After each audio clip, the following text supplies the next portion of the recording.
அனைத்து உள்ளங்களுக்கும் அன்பு வணக்கம். இன்றைய பயணம் 3 குழந்தைகளால் தங்கத்தாந்தா என்று அன்போடு அழைக்கப்பட்ட யாழ்ப்பாணம் நவாலியூர் சோமசுந்தர புலவர் பிறந்த இல்லத்தை பார்வையிட வருவதற்கான ஓர் இனிய பயணம். வாருங்கள் எம்மோடு. மானிப்பாயிலிருந்து நவாலி செல்லும் பாதையிலிருந்து அதன் பின் வட்டுக்கோட்டை செல்லும் பாதையில் நவாலி நோக்கி பயணிக்கின்றோம். சென்ட் பீட்டர்ஸ் ரோமன் கத்தோலிக்க பாடசாலை.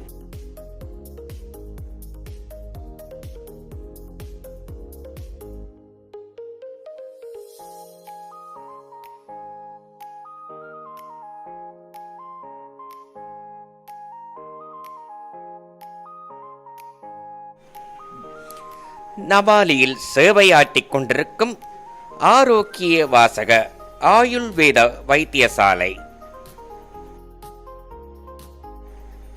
சோலைகளின் நடுவே குளிர்மையாக அமைந்திருக்கும் ஸ்ரீ சிந்தாமணி விநாயகர் ஆலயம்.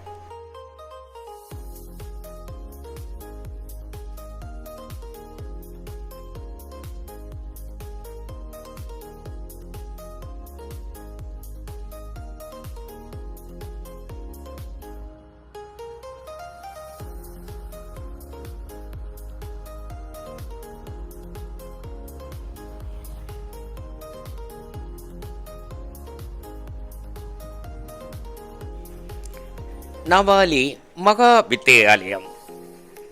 சிற்பக்கலைஞர் நவாலியூர் சந்திரன் அவர்களின் கலைவண்ணத்தில் உருவான தாபகர் பண்டிதர் தம்பையா அவர்களின் திருவுருவச் சிலை.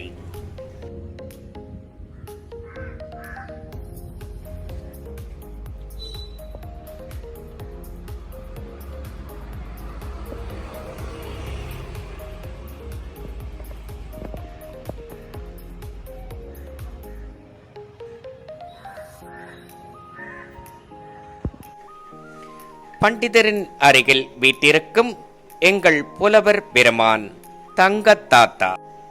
பாடசாலை மூடப்பட்டிருந்ததனால் வெளியிலிருந்தே எம்மால் படம் பிடிக்க முடிந்தது. இப்போது நாங்கள் பிரதான வீதியிலிருந்து குறுக்கு வீதியில் திரும்புகின்றோம்.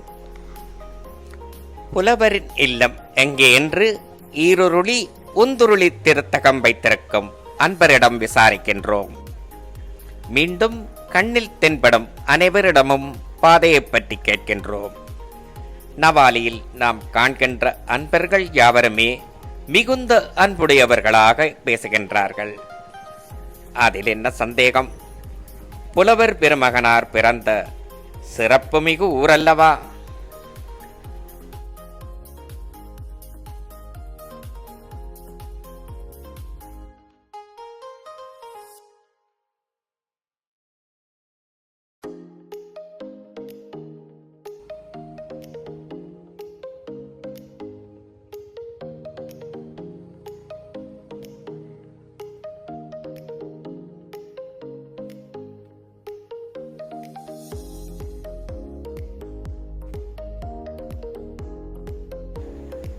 இதோ நாம் தேடி வந்த கலைக்கோவில். நாம் நாடி வந்த நவாலியின் நாதன் தவழ்ந்த தமிழ் மண்.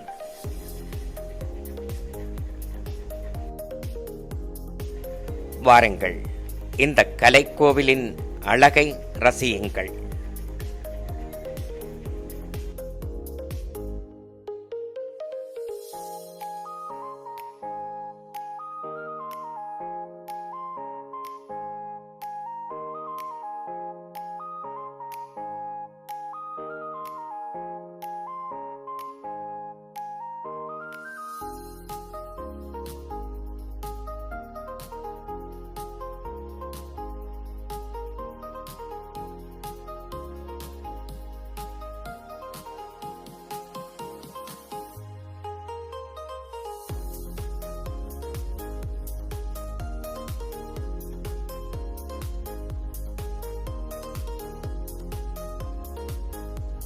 வீட்டு வாசலில் காலடி வைத்ததும் வானமகள் நீர் தெளித்து வரவேற்கின்றாள்.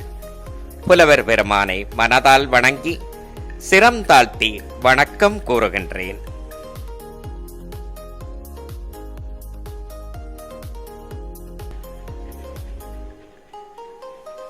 அயல் வீட்டாரை பார்த்து புன்னகைக்கின்றேன்.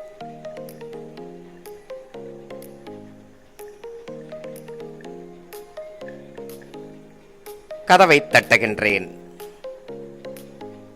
பதிலில்லை. வீட்டில் யாருமில்லை என்று அயலவர்கள் கூறுகின்றார்கள். அப்படியானால் பிள்ளைகள் பேரப்பிள்ளைகள் எல்லாம் எங்கே என்ற எனது கேள்விக்கு அனைவரும் புலம்பெயர் தேசத்தில் என்று பதில் வருகின்றது. மிதமாக தொடங்கிய மழை பெருமழையானது. புலவர் வீட்டில் அன்பு சிறை, ஆனந்த சிறை. நமக்கென்ன குறை? எல்லாமே நிறை. இந்த இடத்தில் தான் புலவர் வாழ்ந்த ஓர் குடில் இருந்தது. இல்லை இல்லை, தங்கத்தாத்தா என்ற மகாராஜாவின் அரண்மனை. என்கிறதுதானே தமிழ் செல்வங்கள் பலவும் எமது சிந்தை என்ற கஜானாவை நிறைத்தது.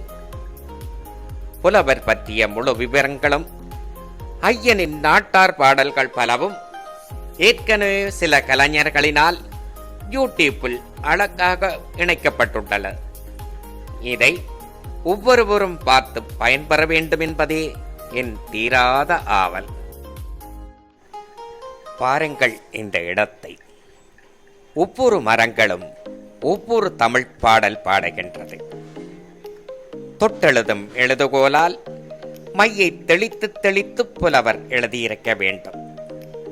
அந்த தமிழ் மையில் வளர்ந்ததுதான் இந்த கலைவனங்கள். இந்த இடம் பள்ளி பிள்ளைகளின் சுற்றுலா தலமாகவும் பயணிகளின் தமிழ் பெட்டகமாகவும் போட்டி பாதுகாக்க வேண்டியது நம் ஒவ்வொரு தமிழ் மகனின் தலையாய கடமையாகும்.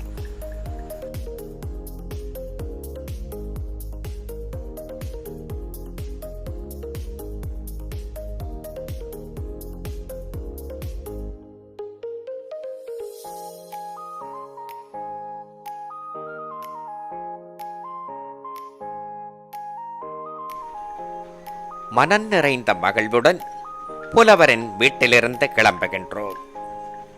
இந்த வீதி புலவர் வீதி என்று பெயர் சூட்டப்பட்டுள்ளது.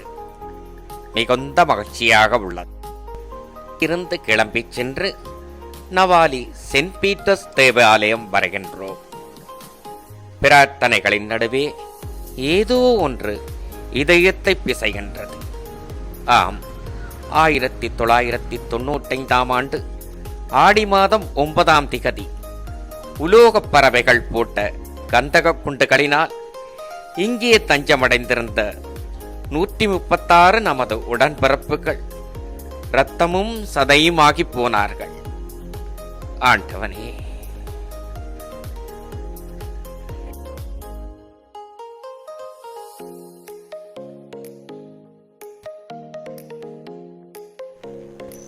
அருகிலிருந்த முருகன் கோவிலில் தஞ்சமடைந்திருந்த நூற்றுக்கணக்கான ஜீவன்களும் நொடிப்பொழுதில் உருக்குலைந்து போனார்கள். வருடங்கள் பல சென்றாலும் இன்னமும் ஆறாத வடு. ஆண்டவனே, நம் நாட்டிலும் நானிலத்திலும் பணத்திற்காகவும் பதவிக்காகவும் போரை வளர்க்கும் சில பல அற்ப மனிதர்களுக்கு ஆறறிவை தந்தருள்வாயாக. முருகா, தேவனே, ஓம் சாந்தி. அன்பே தெய்வம்.